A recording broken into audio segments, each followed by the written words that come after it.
All right then. This is Jesus Freaks. And you are getting day 7 and 8 today, but I will keep them as two separate recordings so that you can watch them separately. We are reading The Beautiful Outlaw by John Eldredge. Not sure why the lighting on my screen keeps freaking out, but we're going to get started.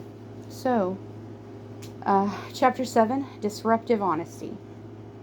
In order to grasp the wildness of this next vignette, I want you to imagine that you have received an invitation to dine at the home of an influential diplomat. The governor or your ambassador will do. A number of dignitaries will be present, bishops of the church, Supreme Court justices, a prime minister. How would your insides feel as you rang the bell? How self-conscious would you be of your appearance, your manners? Alas, 30 seconds after you walk through the door, there is an awkward moment of tension. A delicate matter about forgetting to return the bow of the Dalai Lama. Your host is speechless. You can see from the look on everyone's face that you have committed something a step or two beyond an embarrassing faux pas. What would you say? How would you respond? When Jesus had finished speaking, a Pharisee invited him to eat with him. So he went in and reclined at the table. But the Pharisee, noticing that Jesus did not first wash before the meal, was surprised. Then the Lord said to him, "Now then, you Pharisees clean the outside of the cup and dish, but inside you are full of greed and wickedness."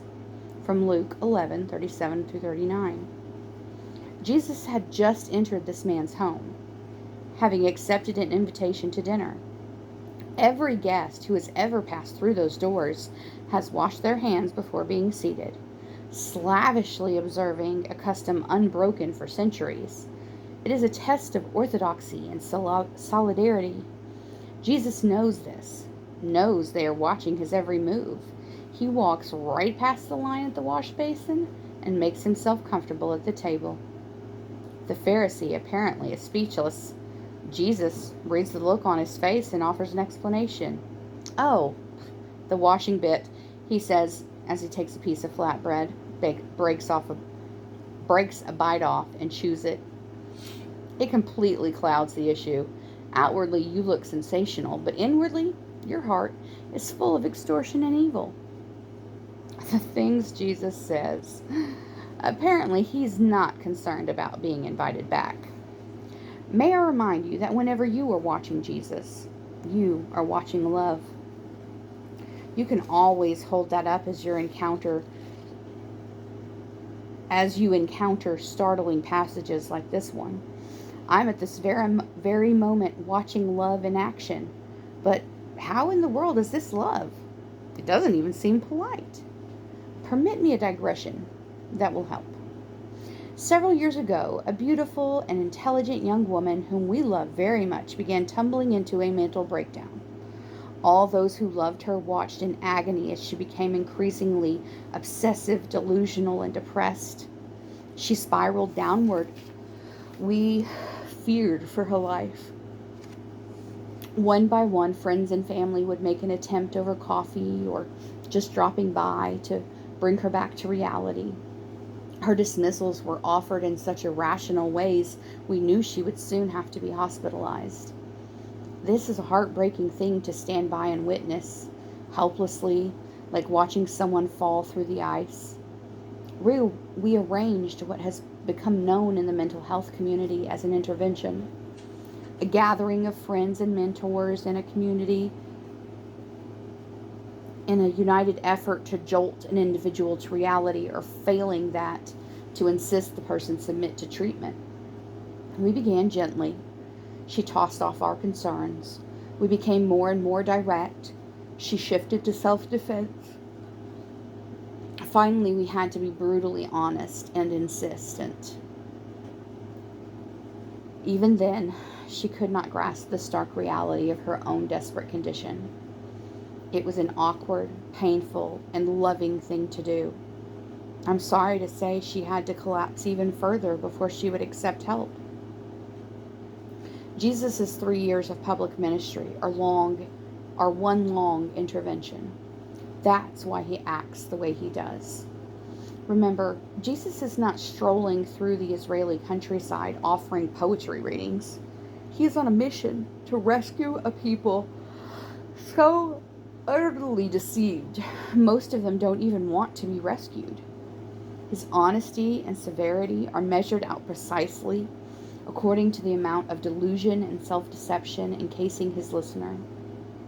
When his soul is encrusted with pride, bigotry, self-righteousness, and intellectual elitism, as was his dinner host, then that shell does not need to be struck hard at times. Then that shell does need to be struck hard at times in order to cause a crack that might allow some light in. Jesus strikes with the precision of Michelangelo. Another dinner engagement, this one at the home of two now famous sisters, Jesus is pulled into a sibling rivalry. As they were traveling along, he entered a village, and a woman named Martha welcomed him into her home. She had a sister called Mary, who was seated at the Lord's feet, listening to his word. But Martha was distracted with all her preparations, and she came to him and said, "Lord, do you not care that my sister has left me to do all the serving alone? Then tell her to help me." Luke 10:38-40. Jesus is a sharp enough man to know when not to stick his head in a hornet's nest. These family quarrels have a long, tangled history, like Middle Eastern politics. Come to think of it, these quarrels are the long, tangled history of Middle Eastern politics. Martha demands Jesus take sides. He does, but not as she expected. Oh, excuse me. Whoa. My phone is being weird. Not like she expected. He takes her side by speaking to what is going on inside. "Martha, Martha," the Lord answered, "you are worried and upset about many things, but only one thing is needed. Mary has chosen what is better, and it will not be taken away from her." Verses 41-42. Jesus is the guest. Oh, stop it. Jesus is the guest, by the way. In her home, she made the dinner. If it were me, I would have probably tried to diffuse the tension by offering to help Martha myself. Skirt the issue. But that would leave Martha in her self-righteous snit. I absolutely love the loving courage of this man to say what everyone else knows but won't say. Jesus' tone seems very different here than with the earlier Pharisee. This is a softer blow. That is because he is dealing with a softer heart. You get the sense that Martha, though snarky at the moment, would be immediately softened by the truthfulness of his words. This is their first reported encounter, but the sisters and their brother Lazarus go on to become close friends of Jesus. Martha's home is his first choice of refuge whenever he is traveling near Jerusalem. Apparently, his disruptive words were just the right touch at just the right moment. His disruptive words were... Yeah, I already did that. Now, in order to appreciate how beautiful this is, think of how rarely it occurs, and how even more rarely it is done well. Most people go their entire lives without anyone ever speaking honest, loving, direct words to the most damaging issues in their lives. Pause for a moment and count the times this has been done for you.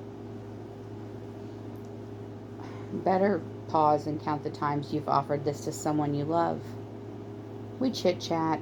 We spend our days at a level of conversation as substantiative as smoke. We dance around one another like birds in a mating ritual, bobbing, ducking, puffing out our chests, flapping our wings, circling one another, now advancing, now retreating. If we filmed a week of it in time-lapse photography, it would make the Discovery Channel. Let's be honest. Why aren't we more honest with each other? Because it will cost us. Socrates didn't exactly get a warm reception for telling the truth. John the Baptist got his head handed to him on a platter for telling it like it is. Kill the messenger. We don't want to pay that bill. If we speak as honestly as Jesus does, if we even venture into the hallowed sanctuary of someone else's precious sin, it is going to make the relationship messy, to say the least. Why won't you tell your mother-in-law that she is a fearful, controlling woman? Why won't you tell your pastor that his children hate him, hate his sanctified hypocrisy? Why won't you tell your best friend that most of the time they are selfish and self-centered, and you carry all the burden of maintaining your relationship? We're cowards, that's why. As I push a little more deeply into my own motives, I realize I just don't care enough. I know what it's like to be with so-and-so. I see their effect on others, but I pretend I don't see. I turn a blind eye. Probably make a dozen choices a day not to see what I see. We all do. And why is that really? Because to risk speaking as Jesus does takes time. Because then I'm involved. Because who knows what their reaction will be. Because. What I'm saying is, I don't really care enough to risk the tension, backlash, penalties, or rejection. Of course, then, it all stays bottled up inside me, fermenting like champagne. So when the cork does pop, I speak out of irritation, exasperation, or anger. The tone of which is essentially, pull yourself together, stop making my life so hard. Oh, sure, some people speak honest words, but their motives are usually despicable. And so our collective silence, carefully justified as being polite or not wanting to be judgmental or whatever, our silence dooms each of us to remaining that hardened Pharisee or controlling Martha for the rest of our lives. Jesus is the boy in the tale of the emperor's new clothes, while everyone else fawns and feigns, pretending, looking the other way. He says, excuse me, but did you know you're buck naked? What if at this moment you have terminal cancer, but don't know it? The disease is silently ravaging your body while precious days slip by in which you could be taking action. Now, what if your doctor knew, but didn't want to tell you, because it would be inconvenient for him? You'd sue him for malpractice. What if your family knew, but didn't tell you because they didn't want to upset you? Or they soften the news of your test results to the point that you don't understand the gravity of your situation. You would be furious. I'm not stunned by Jesus' words to either of his hosts. I'm stunned by the courage and love this takes. The man shoots straight. Sometimes he's playful, sometimes he's fierce. The next moment, he's generous. This is the beauty of his disruptive honesty. You can count on Jesus to tell you the truth in the best possible way for you to hear it. One disciple seems ready to enlist. Teacher, I will follow you wherever you go. From Matthew 8:19. Jesus says the man has no idea what he's signing up for. Foxes have holes and birds of the air have nests, but the Son of Man has no place to lay his head. From verse 20. The next moment, another tries a polite dodge from service. Lord, first let me go and bury my father. From verse 21. But Jesus tells him to climb on board immediately. Follow me and let the dead bury their own dead. Verse 22. To Nicodemus, who was a scholar and teacher, really shouldn't be so clueless, Jesus says, you are Israel's teacher, and do you not understand these things? John 3:10. The Pharisees claim Abraham. Jesus says, if you were Abraham's children, then you would do the things Abraham did. From John 8:39. Judas says, surely not I, Rabbi. And Jesus answers, yeah, It is you, from Matthew 26:25. Jesus is a straight shooter. Sometimes he shoots so straight it practically straightens you out as it passes through you. Last summer, my wife, my friends, and my board of directors urged me to take a sabbatical. A host of issues were involved. Physically, I was exhausted, dangerously so. There was a nasty stomach problem that couldn't be diagnosed and wouldn't go away. Emotionally, I was angry with people. I'd withdrawn from most of my relationships. I also noticed that I didn't live with much hope. I just threw myself at each day trying to get on top of things. There was a severity I had long used with myself that had begun to creep into the way I handled others. I read in the scripture how Jesus was described as praying with loud cries and tears, and I wondered why I never prayed like that. My prayers felt mechanical. Anyhow, I was in bad shape. I knew this had to be more than a vacation. The sabbatical would be wasted if I didn't get to the bottom of the issues that caused me to need a sabbatical in the first place. It needed to be open heart surgery. But my inner world felt like an oriental rug of issues so intertwined I couldn't sort it out. Early one morning, while I was still lying in bed, looking at the ceiling and asking God to come for me, Jesus asked, "Would you like to know what it is?" "Oh yes, please, Lord," I said. "This is all one thing." And then paused for effect. I'm thinking, one thing. This is all just one thing? You don't look to me. You look to yourself. And the truth of it was indisputable. The moment Jesus finished speaking, all the years of striving, sacrifice, loneliness, heroic exertion, so much of what I took to be noble about my life was suddenly exposed as godless self-reliance. Utterly godless. I felt naked like a man lying on an examining table who had just been shown the x-rays of his bone cancer. It was horrifying and wonderful. And finally the truth was out. What would it be like to have someone in your life who knows you intimately, loves you regardless, and is willing to be completely honest with you? Yes, it would be a little unnerving, certainly disruptive, but doesn't part of you also crave it? Most people have to hire this. They pay a therapist to be honest with them because neither their friends nor family have the capacity or willingness to do it well. No matter. Get this however you can.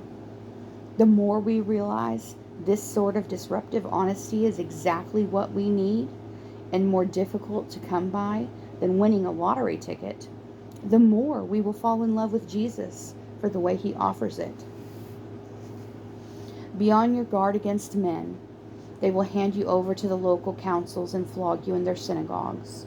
On my account, you will be brought before governors and kings as witnesses to them and the Gentiles. But when they arrest you, do not worry about what to say or how to say it. At the time you will be given what to say, for it will not be you speaking, but the Spirit of your Father speaking through you. Brother will betray brother to death, and the father his child. Children will rebel against their parents and have them put to death. All men will hate you because of me, but he who stands firm to the end will be saved. Matthew 10:17-22. Well, this is quite a motivational speech. My goodness, Jesus is sending his boys out for their first solo flight. This is Eisenhower seeing the troops off for D-Day, but they got no Henry V at Agincourt inspiration here, no Band of Brothers, no Churchill's finest hour, but maybe this is just what they need to hear. Consider the alternative. What if he told them, everything is going to be fine, just love everyone will love you. And then when reality hit and they found themselves bitterly hated and persecuted, they would have felt betrayed. One of the things I most respect about Jesus is his inability to speak nonsense. There is none of that vague Eastern mysticism, much as you find in Ming Qi. A person of great love has no enemies in the world. Jesus Christ proves that a ridiculous statement. Or the nihilistic practice, practice doing nothing and all will be well, of Lao Tzu. There are no Ben Franklin colloquialisms, such as a penny saved is a penny earned. Think of it, what if Jesus was primarily known for saying something like, remember to stop and smell the roses? Proof that you have encountered a distinct personality in Jesus is his ability in one tender moment to say the kindest thing and the most startling words the next. What do you make of someone who can lovingly whisper, neither do I condemn you, then shout, snakes, reptiles, sons of hell? Now keep in mind, there is a world of difference between being offensive and saying something that offends. It is a matter of location.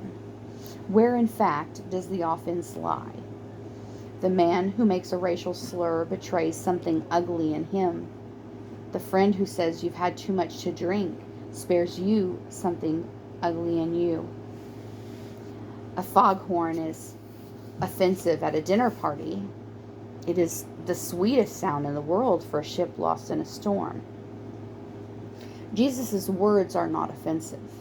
It is something in us that is offended. We love it when he goes gunning for the Pharisees. Hypocrites, you travel over land and sea to win a single convert, and when he becomes one, you make him twice as much as a son of hell as you are. From Matthew 23:15. Holy cow! Did you know Jesus used expressions like son of hell? That'd get you kicked out of most churches. But if it weren't for his brutal honesty, we would still be laboring under the weight of all that crushing religious nonsense. If Jesus didn't shoot straight with them, we would be disappointed. It would be hard to respect him. It's when he turns his sights on us that we begin to squirm. And, well, we should. Enter through the narrow gate. For wide is the gate, and broad is the road that leads to destruction, and many enter through it. But small is the gate, and narrow the road that leads to life, and only a few find it. From Matthew 7:13-14. Not everyone who says to me, Lord, Lord, will enter the kingdom of heaven, but only he who does the will of my Father who is in heaven. Many will say to me on that day, Lord, Lord, did we not prophesy in your name, and in your name drive out demons and perform many miracles? And I will tell them plainly, I never knew you. Away from me, you evildoers. Matthew 7:21-23. I am the way and the truth and the life. No one comes to the Father except through me. John 14:6. This is without question the great offense of Jesus Christ, his exclusivity. To make sure we understand this, what he is saying is that he alone is the means to heaven. No one comes to the one true God except through him. Offensive as the claim may be, we still have to deal with it. Either it's arrogant or it's true. No other leader of the world's religions makes such an audacious claim. It is a line in the sand that has caused many Christians embarrassment, particularly those trying to win acceptance in our all roads lead to Rome postmodern world. F.F. Bruce wrote a helpful book titled Hard Sayings of Jesus, in which he tackled many of the cannon shots fired off by Christ. Plucking out your eye, pearls before swine. But I am sorry to report he did not address these claims, which are clearly the hardest of all. Now, yes, I understand that many men have used these statements in a spirit quite apart from the Spirit of Christ. Yes, many times it seems as though those who preach on hellfire wish you would go there. But the fact has no bearing whatsoever on the actual existence of hellfires. If they do exist, it would be demented evil not to warn you. Way beyond malpractice. The religious spirit has used the question of hell to distort left and right. So it would be good to pause and clarify what the heart of God is on these matters. The Lord is not slow in keeping his promise, as some understand slowness. He is patient with you, not wanting anyone to perish, but for everyone to come to repentance. 2 Peter 3:9. Not wanting any to perish. God does not want to lose a single human soul. In fact, those hellfires weren't even created for man. They were created for the devil and his demons. From Matthew 25:41. Jesus isn't secretly hoping that you'll go there.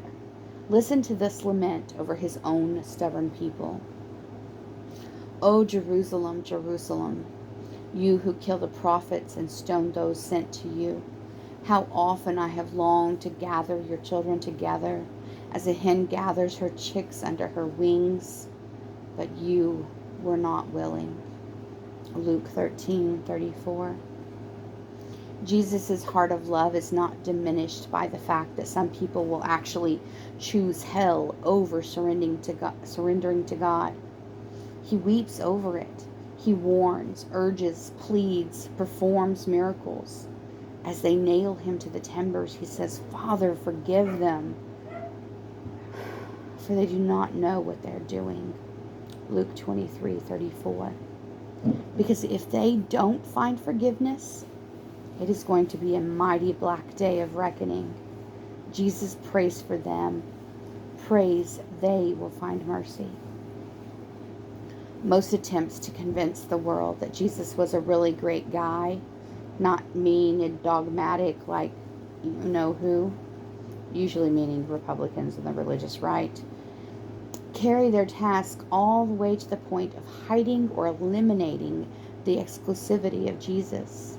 Well, yes, but he didn't mean all that. These are doctrines added later by the church.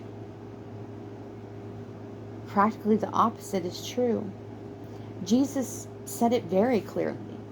It is the church who has often tried to explain it away. Thomas Jefferson couldn't bring himself to believe the miracles of Jesus. He felt they were an embarrassment to his otherwise profound ethical teaching. So he took a kitchen knife and cut those passages out of his personal Bible. Many folks do the same when it comes to Jesus' exclusive claims. But Jesus made those claims, every one of them, just as surely as he did those miracles. The church has held it to be a matter of orthodoxy since its creation at Pentecost. I don't know we fully appreciate what a gift it is to have someone so immovable. We take our relativism casually, where and when we find it convenient. Cream and sugar, sexual preference, universalism. What if everything was relative, including reality itself? Remember your last nightmare? Remember what a relief it was to wake and find you'd only been dreaming? To come out of a night terror is one of the most profound reliefs common to humankind. Sitting bolt upright with a gasp or a scream, you discover you are safe in your own bed. Your whole body relaxes, your breathing slows, your whirling brain cools down. You have been saved, so to speak, by reality. Now imagine what it would be like if you were never, ever able to wake from your nightmares. Like being tumbled under the waves and never able to find the surface again. There are many poor souls living out such torment in our mental institutions. Those who have overdosed on drugs can tell you how horrifying this is. One night, many years ago, a friend and I took 5 times the amount of hallucinogens than being used by recreational drug idiots. I thought I would never climb out of it. When I woke on a stinking cot in a jail cell, I was utterly overjoyed. That there is a reality for us to wake to is a gift beyond words. Whether or not we choose to face that reality is quite up to us. Truth or reality is avoided when it is painful.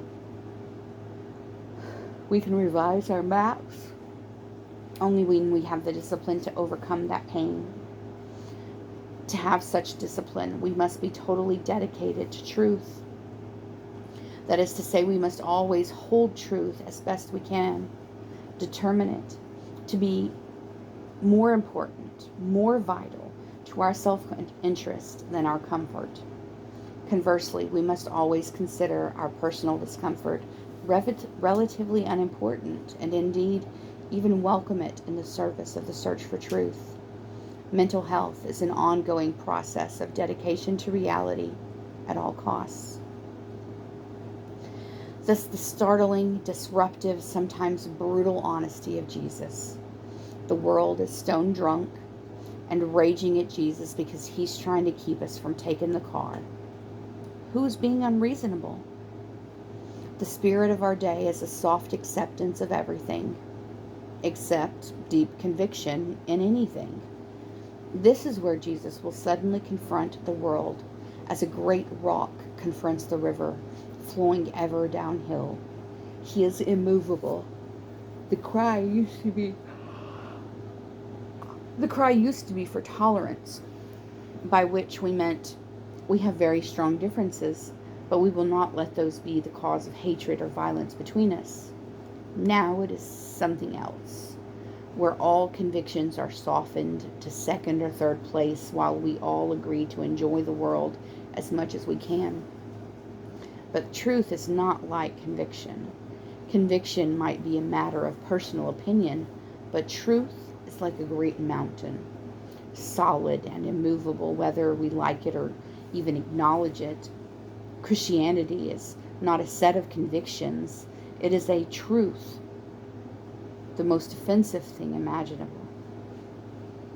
Jesus is a rock, all right, a stone of stumbling and a rock of offense, from Romans 9:33.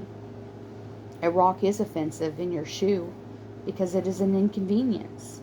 If we said, "Away with all rocks," we would wish the planet right out from under our feet. But a rock is also the only refuge from the raging seas. The shipwrecked soul doesn't curse the rock because it is immovable. He clings to it, weeping for gratitude. Remember, when Jesus tells the truth, he doesn't say, "You're on your own now, deal with it."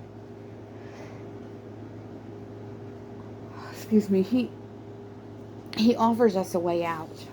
And as John said, "For the law was given through Moses, grace and truth came through Jesus Christ." Truth and grace. Anytime, every time Jesus pulls the rug out from under us, he extends his hand to lift us to a place of refuge. Sometimes those he reaches his hand to are so far out of the mainstream, it is scandalizing. All right, guys, that was chapter 7.